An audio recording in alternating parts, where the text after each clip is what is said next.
Our guest this week and a new Bloomberg contributor on health care is Mark McClellan, the former director of Medicare in the George W. Bush administration. Dr. McClellan, thank you for being with us today, and welcome to Bloomberg. Great to be here. Very important time to talk about health care. It sure is, Mark. You wrote a fascinating piece, co-authored a fascinating piece in the New York Times this week, talking about health care systems around the country that work, where quality is still good and cost is less. Are there anything in the current bills before Congress that would encourage or replicate those practices? Al, there are some steps that would encourage these practices, but not nearly enough. The point of our article was that around the country, in communities, small and large, urban and rural, there are health care systems that are working, that are delivering very good care at a much lower cost. And unfortunately, our financing system, a lot of the regulations today don't make it easy for these kinds of approaches to health care to work. What 2 or 3 things would you like to see that you learned from that experience put in any bill that emerges through Congress? Number one, I'd like to see much more emphasis on enabling doctors and patients to save money and to for the doctors to get more net revenues when they deliver better care at a lower cost. Right now, if you take steps like have a nurse practitioner help a patient with diabetes, get educated about their medications, comply with their medicines, that costs money. Medicare doesn't necessarily reimburse for it. Private plans don't necessarily reimburse for it, even though it saves money overall. And there are a lot of things that people can do that can lower costs too. Their own choices about their health behaviors, their own choices about how they get care, they should be able to save money when they take those steps as well. Just because you have a chronic disease shouldn't mean that you have to pay $10,000 a year for your health care. You're an important player in this. You were very active in that bipartisan recommendations that came out a month or so ago. You also talked to Senator Grassley. What do you think of the odds now for any kind of bipartisan health care bill with Senator Grassley in support of it? Well, I think they're coming back. That bipartisan proposal that we worked on with Senator Daschle and Senator Dole and Senator Howard Baker came out in June, and we're seeing some renewed interest in it. With an issue as complicated as this one is, that people feel so strongly about, there's so much at stake, I think it's very important to have bipartisanship as a way of getting past some of these. Do you think Senator Grassley might vote for a final bill? I think that's a big question for September. There is a lot of work going on in the Senate Finance Committee that Senator Grassley is helping to lead, along with Chairman Baucus, that hopefully will find some common ground between Democrats and Republicans. I think the big questions are, can Senator Grassley and the other Republicans, Senator Enzi, Senator Collins, working on that effort, get enough Republicans behind it, and can the President and Senator Baucus get enough Democrats behind it? We won't know till September.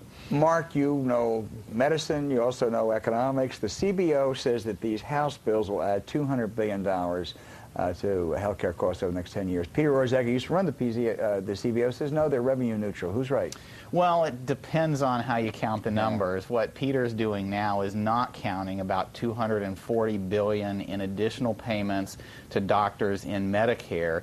The logic goes something like, look, we've got an impossible rate of reduction in Medicare payments to physicians built into current law, and that's true. Payments to physicians are scheduled to go down by 20% next year. That's not going to happen. What the House bill does is basically say, well, we're going to spend that money anyway, so let's just add it back in and not pay for it. I think the right thing to do here, though, is to make sure that we're implementing reform that has sustainable financing. The bigger concern for me, Al, is that if you look at the House legislation in 2019, so not just right now in the next few years, the program takes a few years to ramp up, but in the last year that they have projections, you've got health care spending growing by 8% or more. You've got the financing for this bill growing by only 4 or 5%. That's a huge gap. You've read these bills. Is there anything about death panels in them? I haven't seen anything on death panels, Al. There are some concerns out there about rationing or restrictions on access to care that there's nothing like a death panel, but the idea that there might be some kind of experts restricting access to treatments is something that's raised some concerns. I would emphasize, on the other hand, we got a lot of people today who cannot get access to good care because they don't have good coverage or they've got inadequate coverage. So again, there's a better way to deal with this. I think one that brings in people more to the decision making so that they can make the choices about about how much care they need at the end of life, what kind of treatments they want to get. That means that they need to have some responsibilities for the cost as well. It's an issue of personal responsibility and better support for individualized care. Well, as you say, no one's talking about death penalties, but Medicare is going broke if something isn't done about it. So we have to really look at holding down costs, which is going to require some tough decisions. It is, but if you look around the country, it's clear that it can be done effectively. Some of the communities that we heard from, like Sacramento, California. It wasn't just the Mayo Clinic. That's right. It's not just Mayo Clinic and Cleveland Clinic. It's Sacramento. It's in Wisconsin. It's in Florida, Tallahassee, Florida. Different places all over the country are finding ways to deliver care that cost less, that people in those communities support. They don't feel like they're being rationed, that they're facing restrictions on access to treatment that they need, and that is measurably doing a good job. Right. So that's the kind of care that we need to support. So it's not as simple as just increasing taxes or cutting benefits or reducing prices or something like that. It's really about getting to a different system of care. And now one of the things that I'm concerned about with where the debate is headed right now is that lately we've heard more talk about, well, this isn't really health care reform. Don't worry, your care is going to stay exactly the same. Right. It's health insurance reform. You don't like those insurance companies, so let's do something about them. Unless we really make this about health care and have an honest discussion. It shouldn't be about health insurance. It should be about health care. Yeah, unless we have an honest discussion with the American people about, look, we've got to put more of an emphasis on prevention. We've got to put more of an emphasis on helping you get better coordinated care so you're not paying for duplicative tests, you're not doing all this paperwork.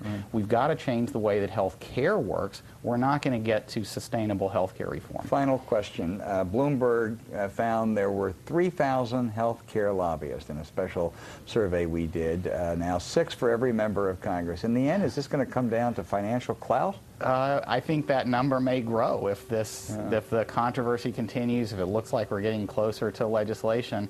Financial clout matters, Al. My hope is that good ideas are going to matter too. The American public is engaged on this issue.